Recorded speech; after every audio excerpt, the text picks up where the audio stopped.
这是去年2月份在海南五指山转训时的刘焕华，当时的体重不到89公斤。这是上周在山东日照转训时的刘焕华 Plus， 体重104公斤。不到1年半的时间，体重增长超过15公斤。刘焕华这是经历了什么？从来都没有。我以前打81的时候，他们就我跟队友开玩笑嘛，我说我这辈子都不会体重超过100公斤。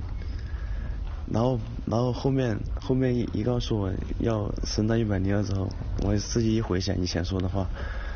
这打脸打得太快了。队伍当时备战，咱们只有3个级别，改了级别以后只有3个级别，咱们要拓展这种一个级别的这种目前那种状况，那必须你要去面临要去选择的问题啊。再一个从大华的这种潜质啊，一个是他的这个身高相对来说还好一些，跟其他运动员。再一个从他的力量的这种发展考虑，再一个从他的技术的这种稳定性上考虑，因为他来了后他的技术相对就比较稳定，而且根据当时的这个级别的成绩来对比，我们一定会达到这种成绩啊，也许可能会超过啊。当时就是说最后下定决心，也是跟运动员交流啊，跟他交流，我说你有没有做这种决定？首先因为他是当事人啊，你所有的一些想法一些好的计划就需要他去实施。刚开始的时候肯定是犹豫过的，因为那个时候也是涨级别嘛，那个时候是涨到89，那个时候就已经在涨级别的路上了。然后后面又告诉我涨到102，要升102。我当时自己也在想，我要上了102能不能行，比较纠结吧。然后后面跟于导聊完之后呢，就是按照现在的形势一分析，然后再按照我的身体的状况，因为我是力量比较小嘛，我要是长体重之后力量还有个很大的提升空间，然后这样一算，还是涨级别会比较好，然后那个时候就下定决心就涨了。可以名正言顺的放纵吃喝，想想的透着某种奢侈的快乐，但这种快乐真的是来去疏忽。举重要长的是有力量的肌肉，不是堆积脂肪。很快瓶颈期就来了。第一阶段是真的超幸福的，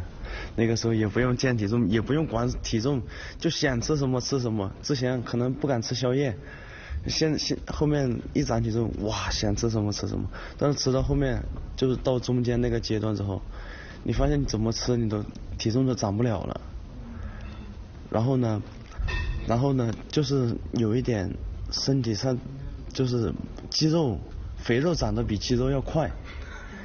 然后都做基础动作吧，就感觉特别别扭。你做个动作挤不进去，以前很自然的就做好了，到后面呢，你就要往里挤，然后那个时候就，这样不行，又加上也长不上去了，然后那个时候就开始注重要把体脂控下去，然后把肌肉长上来，就是于导就帮我安排体能。因为你要不断的增长体重，你的饮食啊，你的休息各个方面上都要起变化啊，特别是身体的感觉，这种变化是也要去承受的。还有一个体重的增加，你技术的这种要把它更融入进来，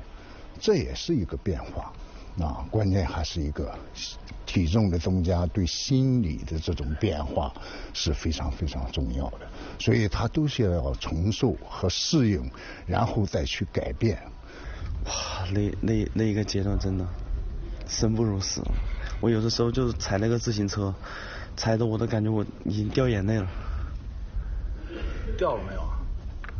眼快红了，但是他们不知道。看不出来是吧？对，因为那种是什么？就是身心的折磨，已经全身都已经没劲了，但是因为还有几次没有完成，你还必须得顶，然后他们也在旁边看着你，你呢就是感觉那种，就是当时就有一种想法，就是为什么要遭这个罪呢？就是，但是没办法，发牢骚归发牢骚，该拼的时候还是得拼，该咬牙还是得咬牙。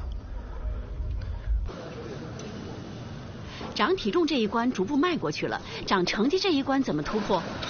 刘焕华从2022年进入国家队以来就有个外号叫拼命三郎，因为每次训练他从不打折扣，而且往往还要多练一组。举重的训练强度非常大，于杰指导不得不多次出手阻拦。所以为什么我们给大华起了个名字叫拼命三郎呢？这个拼命三郎就是你要拦他，不想让他练，他都是要练。好比我定他要举200公斤，他如果要是说有一组失败，他是非常不愿意的，他一定会要完成它，这个甚至于他还想再举210，那我就是要拦他了，因为我要考虑到因为体能的问题啊，体力的问题啊，万一再上去再受伤的问题，所以咱们还是要长远的这么去考虑，所以说要压他的问题你像练小肌肉群的时候，你可能给他规定了3组，他可能就要练到4组。他是这种表现，对自我的这种要求，他是真是那种拼就是竭尽全力的去做我其实每个阶段都有目标的，就是16岁的时候，我就想着我18岁之前，18岁之后，到了18岁那一天，我就不要家里再给我负担了，就是不再花家里的钱了。然后确实到了18岁的时候，我就没有让我家里再负担我了。那个时候是试训，19年，然后呢试训了呢，就想着进队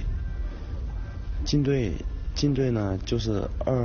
20年完成了那个目标，就是也进队了。进队了之后呢，下一个目标就是进国家队。然后21年全运会结束之后，然后进了国家队。到了国家队之后呢，就想着怎么样把成绩提高上来，然后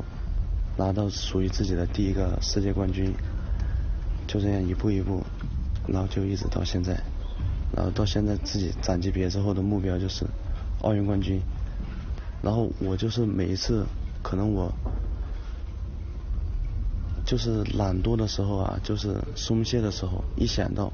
我还有个目标还没完成，然后他就会给我一个警醒，然后我神经就会又紧绷起来。升级别之后的刘焕华经历了2023年的世锦赛、亚运会和2024年的世界杯连续几站世界顶级赛事，成绩一站比一站好。但让他和于杰指导印象最深的，都是去年杭州亚运会上，他以100.80公斤的体重参加109公斤级比赛，最终拼下金牌的那一场。到现在我的感觉，那一天就跟做了一场梦一样，就是你完全都不敢想象的东西，但是你当天就是完成了，可以说是你就是比赛型的运动员，就是在赛场上敢打敢拼，但是归根结底还是赛前的训练比较厚，就是因为我练的比较厚实，才有那个基础让你去拼。就是你突然发现你身体里原来蕴藏了这么大的能量，对自己的信心都有个极大的帮助。当时的这个成绩的表现以后，对他的自信心，对他自己的这种向往，还有对训练的这种收获。我说的收获是什么？我通过我的训练，我确实能够达到这种高度所以对他的这种自信心更强了。我对他充满了信心而且奥运会当中，我们有我们的目标，我想在比赛当中一定会给大家一个惊喜。